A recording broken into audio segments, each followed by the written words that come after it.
Bonjour à tous et bonjour Frédéric. Bonjour Jérôme. Donc, je suis avec Frédéric Montrésor qui est entrepreneur. Tu as créé un collectif de freelance justement pour pouvoir, et une agence en fait, une agence de conseil, de consulting en communication et marketing, c'est bien ça, Oui, c'est ça. sur le digital. Alors, je vais te laisser mieux te présenter, mais juste pour la petite anecdote, en fait, ça fait quelques années qu'on se connaît donc, à travers le coaching. Et en fait, pourquoi je t'ai invité, c'est parce que tu fais partie des personnes que j'ai vues évoluer super rapidement. Et c'est assez bluffant de voir à quel point tu es parti vite et loin et que ça cartonne en ce moment pour toi. Donc, ça me fait super plaisir de t'accueillir aujourd'hui là sur mon plateau. Justement, on va parler donc de soft skills, de routine matinale, etc. Mais avant ça, est-ce que tu pourrais te présenter un peu plus pour les personnes qui ne te connaissent pas encore? Voilà, donc oui, Frédéric Montrésor. Donc j'ai créé en effet Bleu Eben il y a maintenant 16 ans, en 2003, en janvier de 2003. Et j'ai été pendant pratiquement 10 ans toute seule en tant qu'entrepreneur. Et puis un beau matin, je me suis dit, j'en ai marre d'être seule parce que j'avais travaillé dans beaucoup d'agences et de gros groupes comme Euro SCG, Publicis ou après l'équipe, etc. Et puis je me suis dit un beau matin, c'est bien, dans ces agences, je travaillais en équipe et j'aurais besoin d'une équipe. Donc j'ai commencé à vouloir créer un collectif de freelance de moi avec différentes expertises pour pouvoir répondre aux problématiques clients et surtout que le web devenait de plus en plus spécialisé. Donc voilà, donc maintenant ça va faire plus de 6 ans, ouais 6 ans puisque voilà que j'ai ce collectif et sur lesquels je pense qu'on en reparlera. J'ai vraiment cherché mon équipe en veillant en m'appuyant en tout cas sur les soft skills. Voilà, Hmm. Oui, parce que du coup, je t'ai interviewé aussi pour notre dernier ouvrage, c'est ça. Soft Skills. Donc, tu es dans ce livre-là, Soft Skills. Et tu as aussi, on va dire, un engagement qui est en dehors de ton entreprise aussi, parce que je crois que tu fais partie d'un réseau d'entrepreneurs féminins. Est-ce que tu peux nous en dire un peu plus? Alors oui, depuis aussi maintenant 4 ans en fait, j'étais rentrée dans l'association Actionnel, qui est un réseau d'entrepreneurs au féminin. On aide justement les porteuses de projets et les chefs d'entreprise à pouvoir réseauter, à pouvoir se former, à pouvoir aussi trouver, parce qu'il est très difficile des fois quand on est entrepreneur d'être Hmm. seul à la solitude de l'entrepreneur. Je pense que tout le monde connaît bien. Euh, donc le fait d'avoir ce réseau permet de se regrouper au moins une fois par mois, d'avoir des soirées, d'avoir des petits déjeuners B2B pour pouvoir être recommandé et faire des affaires, et puis se former au quotidien justement à son métier d'entrepreneur. Et donc je suis la présidente depuis février dernier.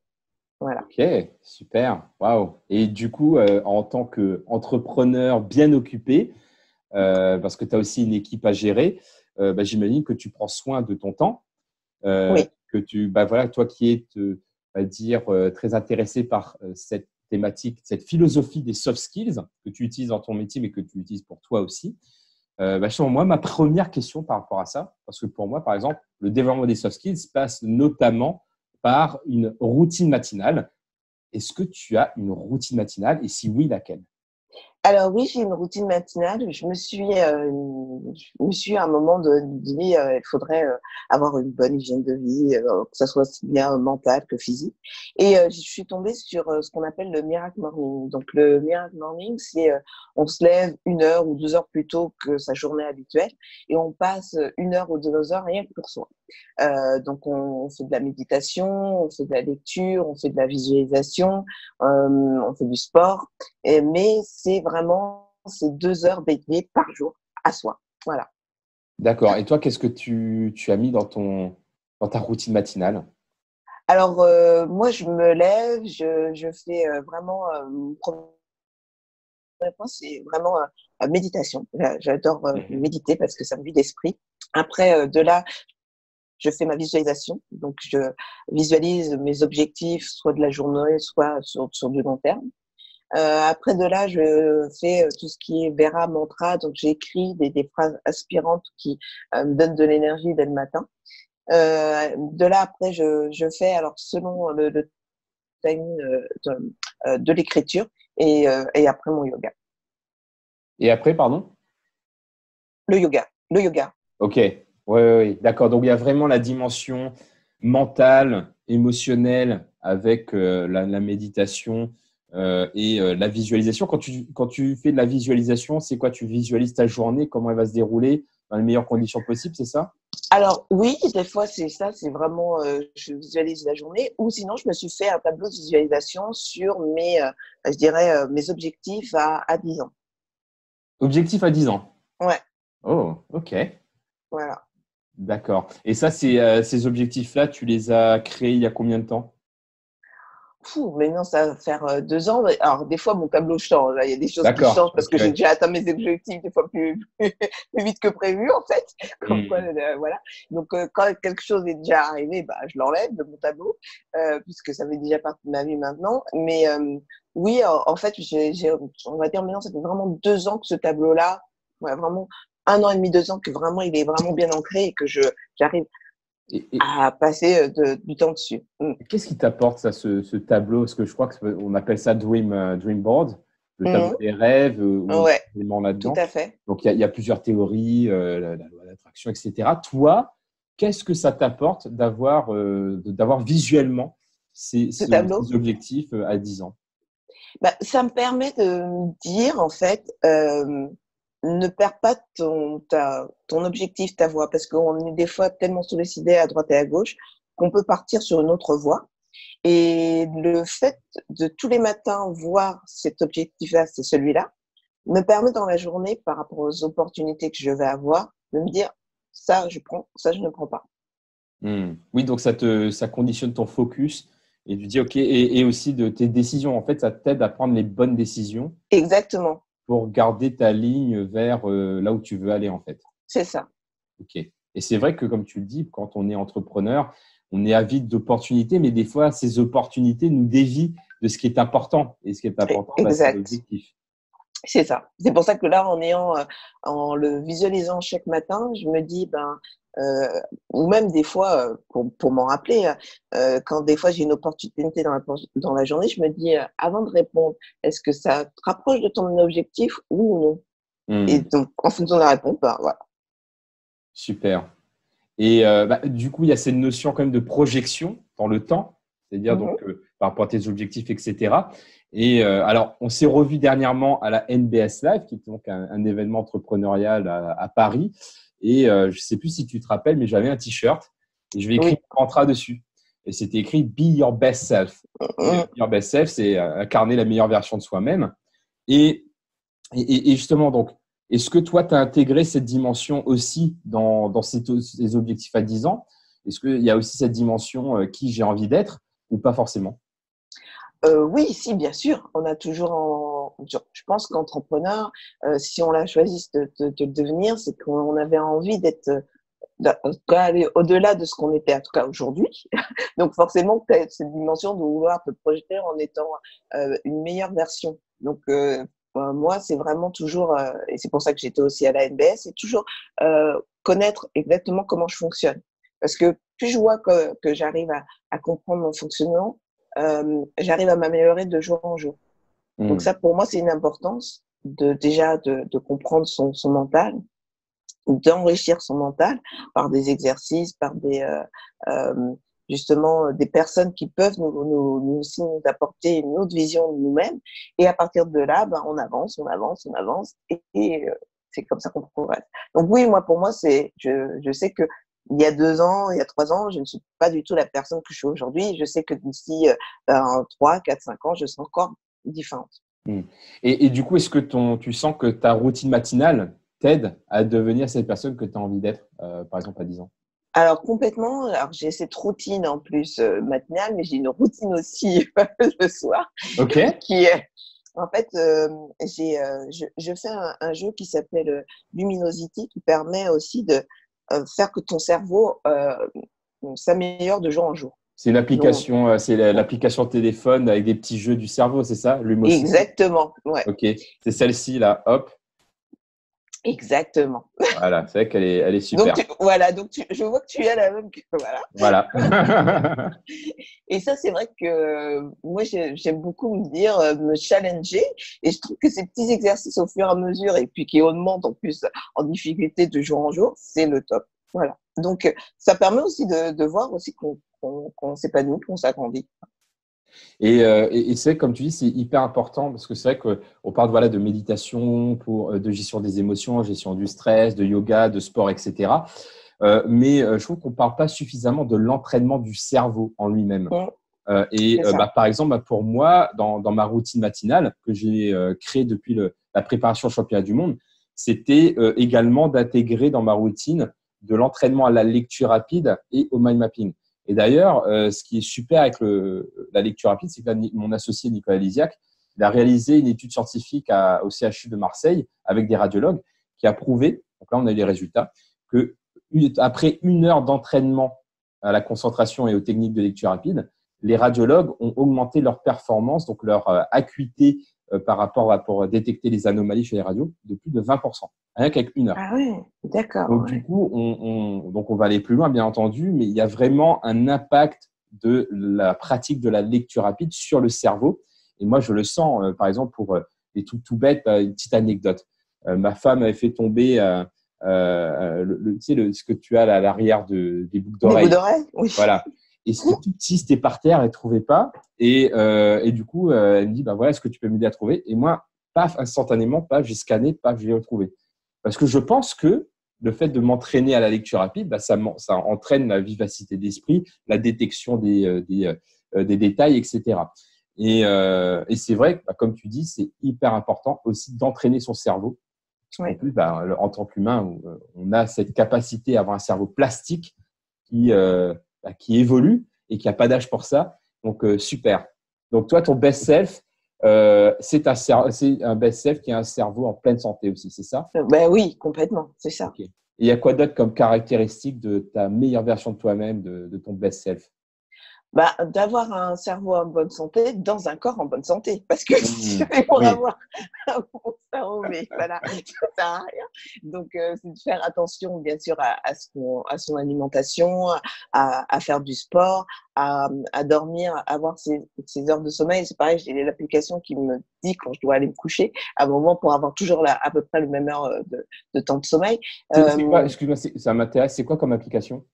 C'est l'application qui est sur iPhone. Tu sais, tu donnes à chaque fois, il te donne ta régularité. Et moi, j'ai mis qu'il me faut à peu près au moins entre 7 heures et 7h30 de sommeil. Donc, j'ai mis à chaque fois, dès que le lendemain, je dois me lever à telle heure, et ben, il m'a dit qu'il faut que tu ailles te coucher à temps. Voilà. Super. Ok. Et ça, c'est, voilà, pour moi, c'est un tout, c'est avoir une bonne hygiène de vie pour pouvoir justement donner la meilleure version de toi-même, mais tous les jours, pas attendre que ça soit demain. Mais le fait que tu fasses tous ces petits pas chaque jour fera que tu essaieras, en tout cas pour moi, j'essaye vraiment chaque jour de donner la meilleure version de moi-même à mes clients, à ma famille, à mes amis pour et le tout, et c'est quand tu es en bonne santé, quand tu as un cerveau qui est assez vif, tout ça, là tu peux le donner. Hmm. Et comment tu te dis, parce que c'est quand même une discipline, de se dire, OK, là, je vais incarner mes meilleures versions de moi-même. Comment toi, tu choisis justement d'incarner dans ces moments-là en te disant, OK, là, je vais être dans la meilleure version de moi-même. Comment je peux l'incarner? Ben, moi, de toute façon, je l'incarne en étant toujours positif, en voyant toujours le bon côté des choses. En fait, en plus souvent par rapport à mon métier, les gens ont toujours une problématique en disant mais on n'y arrive pas, il n'y a pas ceci ou ça marche pas, etc. Je fais, remettons, ça va, le ciel est bleu, c'est bon, il fait beau, c'est cool, vous êtes vivant, quoi. À un moment, stop, on peut y arriver. Il n'y a pas mort d'homme. Donc déjà, moi, je dédramatise. Bon, je fais toujours en plus beaucoup d'humour avec les personnes avec qui je suis. Et ça fait que déjà, ça rebaisse la pression. Donc déjà, après, je peux donner vraiment le côté où je peux venir en disant, bah, vous voyez, si vous pensez de telle manière, si vous voyez de telle manière, vous allez pouvoir avoir un côté positif. Donc, je sais qu'à ce moment-là, c'est là où je rentre dans peut-être ce qu'il y a de dans ce que je pense être la meilleure version de moi-même. C'est-à-dire toujours être à l'écoute pour pouvoir trouver la solution, me mettre à la place de l'autre pour voir lui comment il voit ça, pour arriver à le retourner, pour mettre le côté le plus positif de la situation. Et de là, on arrive à trouver une solution. Voilà. Ok, super. Donc, oui, c'est quelque part un mode de fonctionnement que tu as créé, peut-être de manière inconsciente, ou peut-être même de manière consciente, pour pouvoir justement être plus positif, créer du positif aussi. C'est-à-dire pas juste voir côté positif. En fait, c'est ça qui est intéressant que j'entends dans ce que tu dis, c'est que non seulement tu dis, OK, on va changer d'angle pour se mettre dans un point de vue plus positif, mais pas juste regarder, mais aussi passer à l'action. Et là, c'est la recherche de solutions, en fait. Complètement. Oui, parce que bon, comme si c'est pour non, juste dire du positif pour du positif sans passer à l'action, ça n'a pas d'intérêt. C'est de regarder où il y a peut-être des fois il y a peut-être qu'une petite voie de solution, mais arriver à la trouver et après quand on l'a trouvée, mettre justement les actions en place pour pouvoir accéder et que le problème ne soit après très loin derrière nous. Super. Donc, OK, donc routine matinale, routine du soir, un mindset cultivé au quotidien avec le positif et la recherche de solutions pour pouvoir t'assurer d'incarner ton best self et pas d'attendre 10 ans pour l'être, en fait. C'est ça, oui. Après, on sait on pense que moi, j'ai mis ces routines en place parce que je voulais bien sûr m'améliorer de jour en jour. Mais je me dis déjà, si aujourd'hui, je fais toujours un effort de plus qu'hier, c'est déjà pas mal. Justement, j'étais en train de donner un cours tout à l'heure et ce que je disais, c'est un truc que j'avais entendu justement, j'ai entendu de plusieurs sources. Alors, je sais pas c'est qui la source originelle de ce principe, mais c'est le principe de 1% de mieux chaque jour.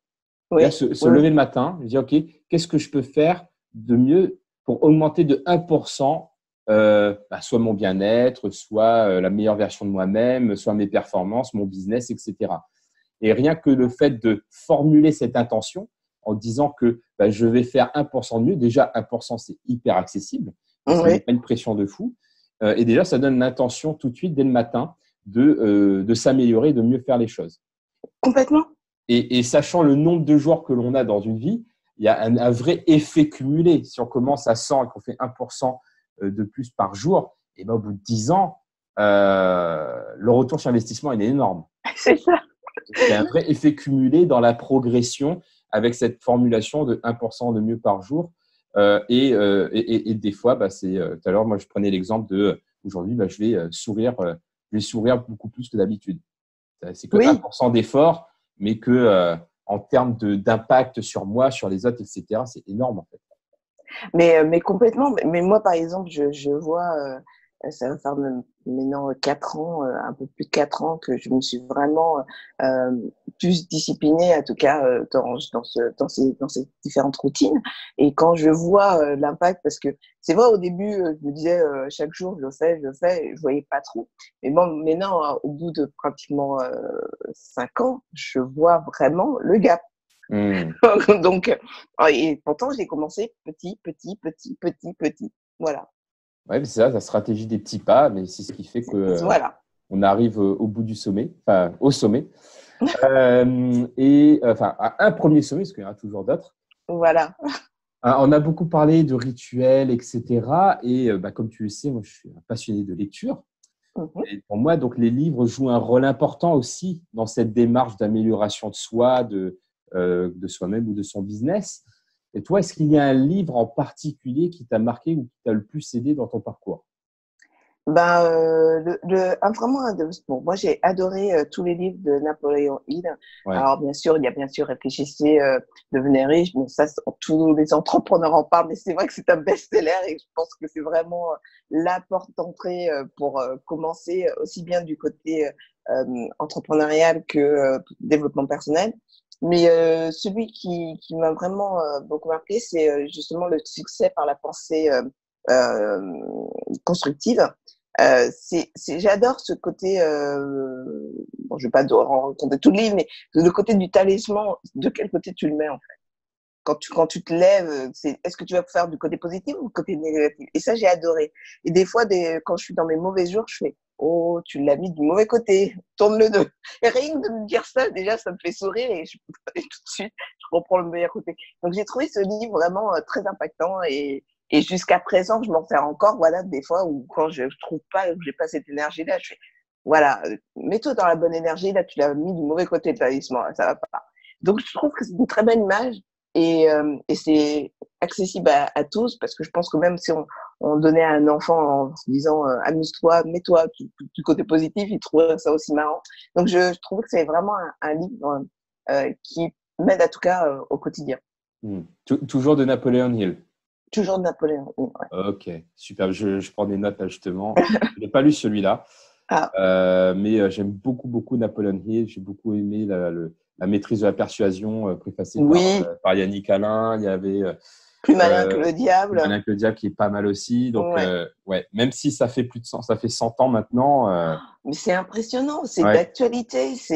Moi, j'adore. Je trouve ça. Bon, après, j'en ai plein. Les bibliothèques je sais même plus où je vais mettre parce que je suis une accro de lecture. Mais ouais, moi, j'arrive à lire des fois 4 livres en même temps. Parce que en fonction du moment de la journée, je n'aurai pas la même inspiration et voilà. Mais ça m'intrigue ça. Qu'est-ce que tu sens que ça t'apporte là, ces lectures? Par rapport à, je sais pas, regarder des vidéos ou tout simplement faire les choses et apprendre sur le tas? Je trouve que ça m'enrichit de l'intérieur et ça me montre des exemples. Et après, ça me permet de me dire, ou parce que bon, il y en a certains, tu peux très bien lire et te dire, est-ce que je l'applique ou je l'applique pas? Est-ce que ça peut être applicable dans ma vie d'aujourd'hui pour justement m'améliorer dans ma version justement de moi-même. Et moi, il y a certains livres, ça a été vraiment, je dirais, la méthode pour passer à un autre niveau. Super. Et dans ces livres-là, est-ce que tu as identifié des mentors, par exemple, du coup, j'imagine qu'il y a Napoléon Hill, est-ce que tu disais que tu adorais ses ouvrages? Est-ce qu'il y a d'autres mentors virtuels, entre guillemets, c'est-à-dire des personnes comme Napoléon Hill qui t'inspirent sans être physiquement présentes? Mais est-ce qu'il y a aussi peut-être des mentors réels, entre guillemets, que tu vois il y a des mentors qui ont été réels et qui sont réels, puisque moi donc, comme j'adore tout ce qui est créatif, donc, et puis dans le milieu du digital, donc Steve Jobs, ça a été vraiment pour moi, parce que dans l'esthétique de l'industrie, dans la manière de penser Apple, de la manière de l'ergonomie, de la navigation, je trouve ça exceptionnel. Et cette idée qui s'est dit un jour, moi, je voudrais que toutes les familles du monde aient un ordinateur chez soi qui soit facile d'accès, etc. C'était quand même, à l'époque où il l'a formulé, c'était quand même ambitieux de sa part. Et il y est arrivé. Et après, de même, avec justement, au début, c'était tout ce qui était iPod avec la musique. Mais pareil, je voudrais que tout le monde ait dans sa poche de la musique comme ça. C'était aussi encore un gap. Donc, je me dis, on est capable de pouvoir se dire à un moment donné, si j'ai envie de faire ça et que je veux que, par exemple, le monde entier ait tel type d'utilisation de la produit, c'est possible. Parce qu'il a mis toute sa foi là-dedans. Donc pour moi, il est vraiment une personne qui est vraiment inspirante.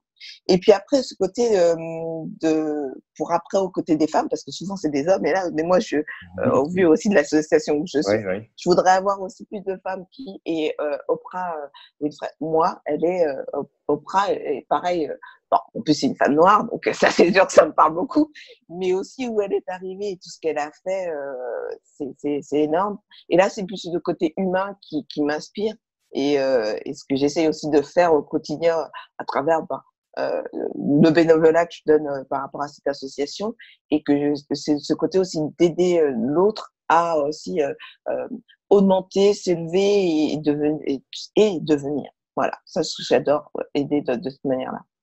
Wow, ok, super.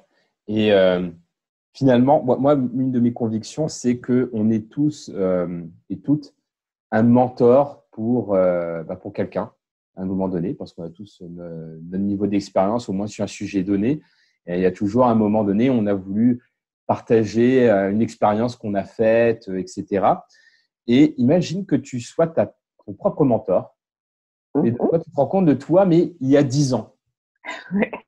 Alors, on va faire un voyage dans le temps et que tu as cette possibilité-là, ça t'attend très court. Tu voyages dans le temps, mais tu as juste quelques secondes pour alors je sais pas, changer la timeline ou créer une autre timeline. Bref, on va pas partir dans les trucs de science-fiction. Mais tu as que quelques secondes pour donner un seul conseil à toi-même il y a 10 ans. Ce serait quoi? Alors, le seul conseil que je dirais, je dirais aide-toi et le Seigneur t'aidera. Parce que pour moi, dans cette phrase, il y a tout. C'est en fait que dès lors que tu commences à travailler sur toi, tu vas forcément pouvoir après aider les autres. Hmm. Donc voilà, je donnerais cette phrase-là. Ok, super. Bon, toujours prendre soin de soi, pas tomber dans le sacrifice. Voilà, non, c'est ça, c'est vraiment parce que non, je trouve que dès lors qu'on commence, en tout cas, moi, c'est vraiment ça a été ma vision. Dès que j'ai commencé à faire vraiment ce développement personnel, j'ai vu que je pouvais plus être à même d'aider les autres. Et d'ailleurs, ce qui m'a, au sein de mon association, et à un moment, il y a une personne qui m'a demandé de devenir son mentor. Hmm. Et quand j'étais là, j'ai fait waouh. Donc voilà, donc oui, je pense que chose qui ne serait pas arrivée il y a 10 ans. Hmm. Bon, bah super. Bah, merci beaucoup, Frédéric. Merci beaucoup, Jérôme. Donc, si on veut te retrouver, c'est Bleu Ébène, c'est ça, hein? C'est ça, bleueben.com. Sur, Okay. voilà. Eh bien, très bien. Et pour les personnes qui ont envie de découvrir plus de vidéos et de podcasts sur ces sujets qui, moi, me passionnent, eh bien, il y a plusieurs sites, hein, que vous pouvez suivre pour me suivre, tout simplement. Il y a jérôme-waro.com ou pourquoi-entreprendre.fr. Et sinon, il y a lesintelligences.com. C'est pour ça que je note toujours voilà, des suggestions d'ouvrages parce que ça va être sûrement un livre que l'on va traiter sur lesintelligences.com. Donc, merci pour l'inspiration, Frédéric. Merci à toi. Et je te dis à très bientôt. À bientôt. Merci. Bye. Merci.